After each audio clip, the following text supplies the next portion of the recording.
Hello, welcome to Brockwell Lane.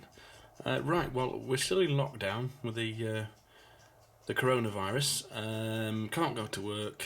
Well, I haven't got a job anymore, and I'm running out of model trains to do to keep me sane. So I've turned my attention this time, and this is a bit of a one-off. I don't think I'll be doing this again, but I'm going to build this aeroplane kit. Now, if my usual viewers who like the model trains watched the James May programme last year, it might have been the year before actually, on the Hornby. The Hornby special, there was also he also covered Airfix on the same one, and they showed a big show where they Airfix actually released a Hellcat, and it was the plastic modelling show at I think it was the NEC. No, it wasn't.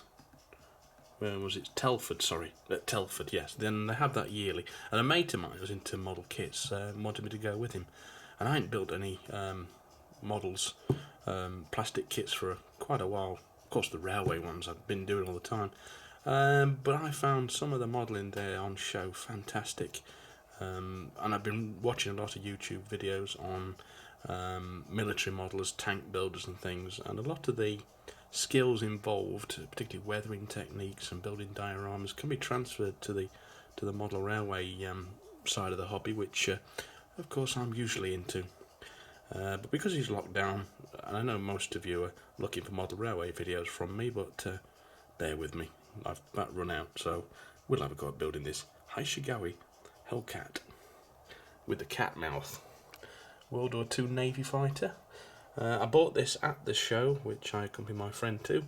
It's a second-hand kit. It's an unbuilt kit, which was second-hand. Somebody bought it, never built it, so it's a few years old. But I do, from what I remember about aircraft kits, Hasagawa, the Japanese brand, is quite a good one. So let's see how I go. I'm not the best at this, I'm a bit rusty. So let's open her up. There we go, a fresh kit. I always look at the transfers first and judge a kit by them, really. They look quite nice. And there's the glass canopy in there as well.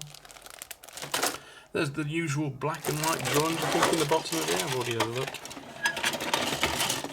I did take some of these plastic parts out of the plastic wrapper. But yeah, that's what we're going to build. World War II Hellcat, and I might put it on some sort of base, I'm not sure.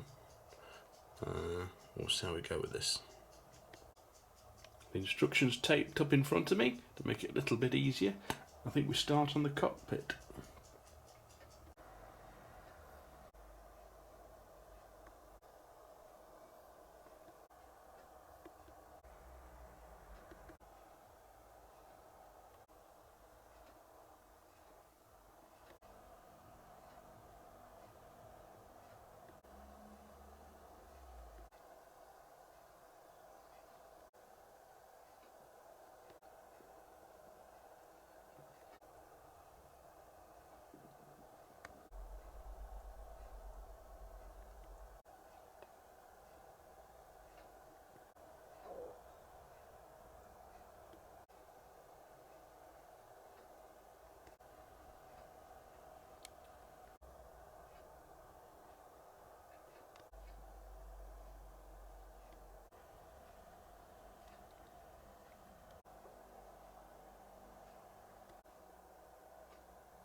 Well, that's the main build over with.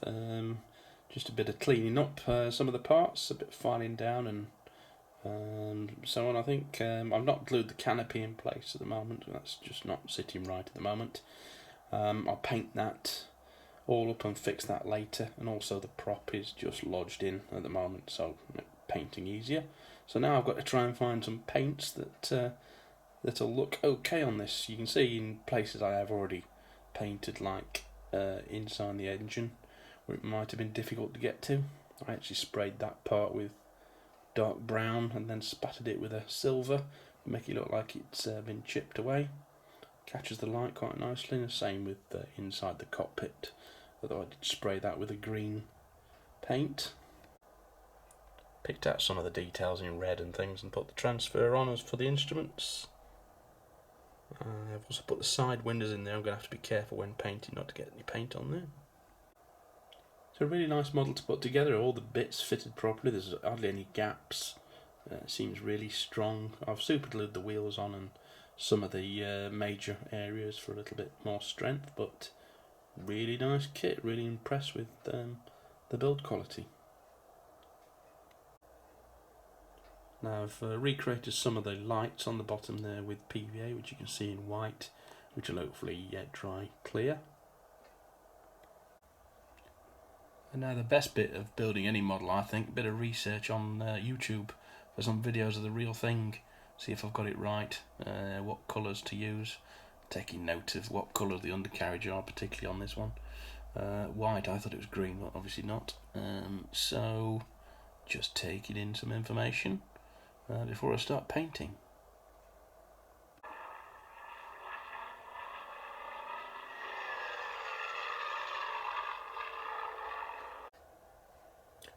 Well, as regard to the paint scheme, I'm a little bit restricted at the moment with the lockdown, so I'm going to go for a simplified scheme. So the overall blue is probably the best one, because obviously I can't get the model shops to get the colours I'd like. You know, the various tones like that one and the one in the box. But what I have got in my collection of paints is an aerosol from Halford's, Fiat Capri Blue. And it's roughly the right shade. It's a little bit light, but it's all I've got, so I'm going to use that. Well, there it is after painting. It's come out quite well. Sorry I didn't film painting, but I didn't really want to get paint all over the camera. But it's had quite a heavy weathering as well. The blue was a little bit light, but I've been over the top of it with some weathering powders. I used the Humble weathering powder in smoke, which I got from my model trains, and covered it all over really, and then picked out little panels with some of the fresh aerosol blue paint with a brush, and just to give it a very patchy weathered look. Also weathered some of the wing edges with some silver, and the wheels have been painted white and weathered on the wheel centres as well. So on with the decals. So there it is with the decals on, pretty much finished. Looking a little bit worse for wear. It's been shot up and used in combat. I didn't use the mouth on the cowling in the end because I wanted it to look a little bit more like an everyday aircraft and not a particularly special paint scheme. But yeah, heavily weathered around the engine intakes. Lots of patched up paint work, was a bit lighter in places. So I'm pretty happy with how it's turned out, considering that I can't really get many supplies at the moment.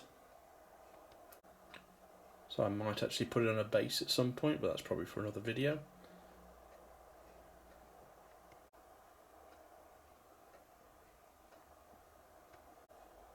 I did use the Microsol liquid just to soften down the decals and make them stick to some of the panel lines. I think it improves the look. It makes it look more like a painted on effect. I hope you enjoyed watching that. I certainly enjoyed the build. It certainly passed some time for me during this lockdown. So I'll see you next time on Brockwell Lane. It'll probably be trains again, but kind of depends how long it lasts. So thank you for watching. I'll see you next time. Bye bye.